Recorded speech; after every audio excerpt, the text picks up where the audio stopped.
Good morning Banaras. कैसे हैं आप? सब कुछ अच्छा ना? अच्छा बनारस, कभी सोचा है आपने, लोग ज्यादातर उगते सूरज को देखना पसंद करते होंगे या ढलते हुए सूरज को? शायद ढलते हुए सूरज को, है ना? पूछना चाहिए ना सूरज से कि तुम्हें ज्यादा आंखें जब आते हो तब देखती हैं या जब ढलते हो, जाते वक्त, जब डूब रहे होते हो तब देखती हैं? हमारा भी ना सूरज की ही तरह है। हमें ढलता हुआ डूबता हुआ देखने वाली आंखें बहुत ज्यादा हैं। डिसाइड आपको करना है, आप ढलता सूरज बनना चाहते हैं या उगता सूरज। Choice is yours. बट हाँ, याद रहे कि सिचुएशन जो भी हो, जैसी भी हो, हमें पूरी कोशिश करनी चाहिए अपना बेस्ट देने की, है ना?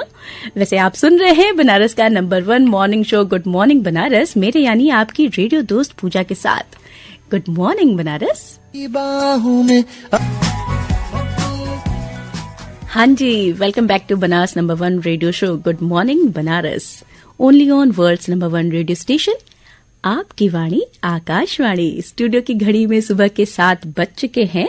आज तारीख है 25 फरवरी 2023 और दिन है शनिवार का। जी हाँ, शनिवार रात्रि मुझे नींद नहीं आती। भाई आएगी भी कैसे, कल जो संडे आने वाला है, यानी छुट्टी का दिन। हफ्ते में जो ये संडे आता है ना, इसकी खुशी का एहसास शनिवार शाम से ही महसूस होने लगता है। और फिर रात से जो रिलैक्सेशन की फीलिंग आती है, जो एकदम लगता है ना कि हाँ मस्त मौला हम हो गए हैं, उसकी खुशी का लेवल अलग ही रहता है। क्यों, है ना? वैसे बनारस, समय के साथ साथ हर चीज का बदलना, अपडेट होना भी बहुत जरूरी होता है। सही कहा ना? जिस तरह से फोन में और एप्स में सॉफ्टवेयर अपडेट करते हैं ना, उसी तरह से हमें अपने आप को भी अपडेट करना बहुत जरूरी हो जाता है। बदलते वक्त के साथ अगर खुद को अपडेट करना सीख लिया ना, तो खुद के साथ जो जंग है वो आप जीत जाएंगे। और अगर आप खुद से जीत गए तो दुनिया से तो जीतेंगे ही, क्योंकि अपना कंपटीशन आप खुद है और कोई नहीं।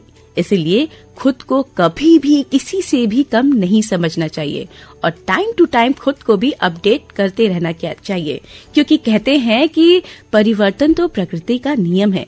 जब हमारी प्रकृति, हमारी नेचर अपने आप में थोड़ा बहुत परिवर्तन समय से करती रहती है, तो हमें भी ये चीजें करनी चाहिए। फिलहाल जी, अब मेरा टाइम हो गया है आपको अपडेट करने का कि आज देश, दुनिया और बनारस में क्या हो रहा है खास। चलिए चलते हैं अपने सेगमेंट की ओर। तुर्की में 80 देशों के बचाव दल काम कर रहे थे। इनमें से कई बीच में ही लौट आए, लेकिन भारतीय दल ने अपने मिशन को पूरा किया और सभी दलों ने भारतीय दलों की खूब प्रशंसा की।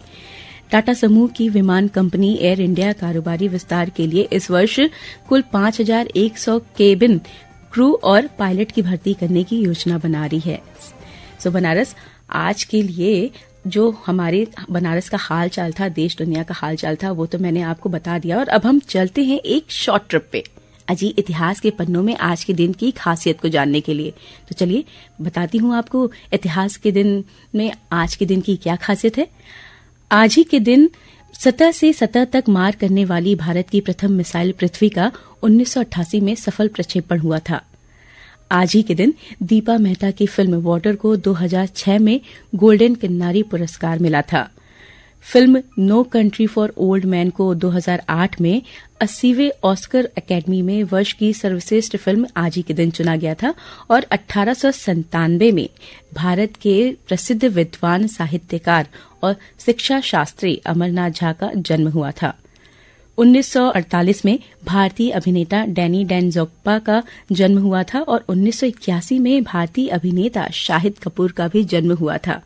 आज ही के दिन 1994 में बॉलीवुड अभिनेत्री उर्वशी रौतेला का भी जन्म हुआ था। हिंदी फिल्मों के प्रसिद्ध गीतकार एस.एच. बिहारी का 1987 में आज ही के दिन निधन हुआ था। और ऑस्ट्रेलियाई क्रिकेटर डॉन ब्रैडमैन का 2001 में आज ही के दिन निधन हुआ था। और बनारस, आज के स्पेशल इवेंट की बात करें तो आज है let's all eat right day. हाँ जी, ये डे हर साल 25 फरवरी को सेलिब्रेट होता है। आप सबने ये शायद कहते हुए सुना भी होगा कि राजा की तरह करो, दोपहर का भोजन राजकुमार की तरह करो और रात का खाना भिखारी की तरह करो। और इस कहावत का श्रेय एक प्रसिद्ध पोषण विशेषज्ञ लेखक और गेम चेंजर एडेल डेविस को जाता है। आज ही के दिन उनका जन्म हुआ था, इसीलिए let's all eat right day को उनके जन्मदिन के प्रतीक के रूप में सेलिब्रेट किया जाता है। वैसे बनारस वालों के लिए ये थोड़ा वियर्ड साउंड कर रहा होगा कि खाना नपा तौला खाना चाहिए।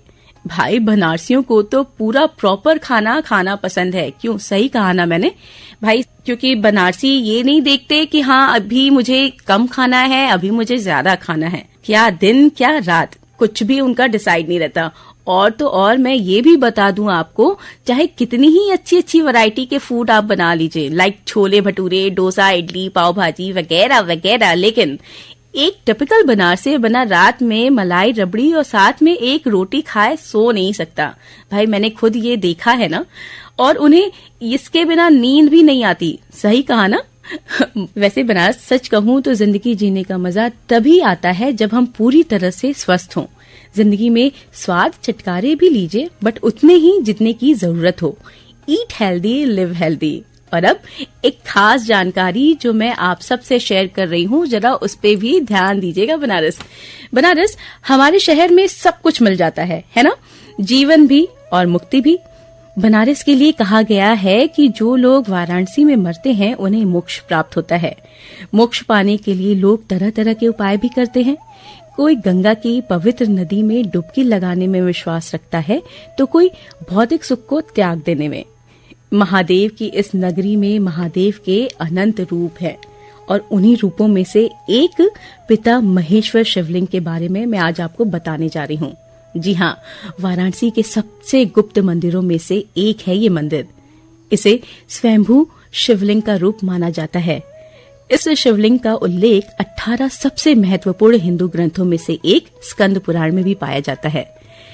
पिता महेश्वर शिवलिंग 40 फीट जमीन के नीचे स्थित है और इसे बहुत ही शक्तिशाली माना जाता है। यही कारण है कि केवल दर्शन के लिए इसमें जमीन में छेद बने हैं, जिससे झांकने से ही इनका दर्शन होता है। यह मंदिर शिवरात्रि, रंग भरी एकादशी और मानसून के सोमवार जैसे चुनिंदा दिनों में ही खुलता है, लेकिन साल भर शिवलिंग के दर्शन छेद से किए जा सकते हैं। इसका महत्व ऐसा है कि शास्त्रों के अनुसार यदि कोई महेश्वर की पूजा करता है तो वह अपनी अगली 20 पीढ़ियों को मुक्ति प्रदान करता है। भाई महादेव की काशी की बात ही निराली है। काशी के कण कण में प्यार है। काशी की ऐसी ही खूब सारी खूबियों को आपके साथ हम शेयर करते रहेंगे आपके अपने प्रोग्राम गुड मॉर्निंग बनारस में। फिलहाल मुझे पता है कि आप सब इंतजार कर रहे हैं एक प्यारे से गीत का, तो चलिए आपको सुनवाते हैं ये ब्यूटीफुल सा ट्रैक। हाँ जी, शनिवार रात्रि जो आज आ गई है, देखिएगा आपको भी नींद अच्छे से आ जाए, है ना बनारस कभी कभी दुनिया को खुश रखने के चक्कर में जो हमारे सबसे करीब होते हैं, जो हमें खुश देखना चाहते हैं, हम उन्हें ही हर्ट कर देते हैं। ऐसे लोगों को हमें पहचानना होगा और उन्हें वो प्यार देने की शुरुआत करनी होगी, वो खुशी देने की शुरुआत करनी होगी जो वो डिजर्व करते हैं। कई बार होता है ना कि हम जो हमारे अपने होते हैं उनको गारंटेड ले लेते हैं कि हाँ चलो ये तो हमारे साथ रहेंगे ही रहेंगे, इन पे उतना ध्यान क्या देना। हमें ये लगता है कि कोई हमारा साथ दे न दे, ये तो हमारे साथ ही रहेंगे, तो हम उन पे फोकस करना छोड़ देते हैं, उनसे अपनी बातें शेयर नहीं करते, उनसे उनकी बातें नहीं पूछते, जो कि एक बहुत ही खराब बात है। जो हमारी परवाह करते हैं, हमसे प्यार करते हैं, बिना इस उम्मीद के कि बदले में हम उन्हें भी प्यार दें। बनारस, ऐसे लोग, ऐसे रिश्ते बहुत अनमोल होते हैं, उन्हें संभाल कर रखना होता है, इसलिए उन्हें संभाल कर रखिए। फिलहाल आज के लिए बस इतना ही। आज का समय हमारा खत्म होने जा रहा है। सो बनारस, आपको हमारा प्रोग्राम कैसा लगता है, इसका फीडबैक आप हमें जरूर भेजिएगा। फीडबैक भेजने के लिए आप हमें ईमेल कर सकते हैं। हमारी ईमेल आईडी है pkldair@gmail.com। साथ ही एक बोनस भी है कि आप हमें यूट्यूब पे भी सुन सकते हैं। जी हाँ, 8:45 पर मधुरिमा कार्यक्रम में हम फिर से होंगे साथ। नाउ टाइम टू से टाटा बाय बाय। लेकिन याद रखिएगा, खुद का ख्याल और खुद से प्यार करना बेहद जरूरी है, क्योंकि जब हम खुश होंगे तभी हम दूसरों में खुशियां बांट पाएंगे। Do very take care of your self and have a nice day Banaras. Happy Saturday Banaras.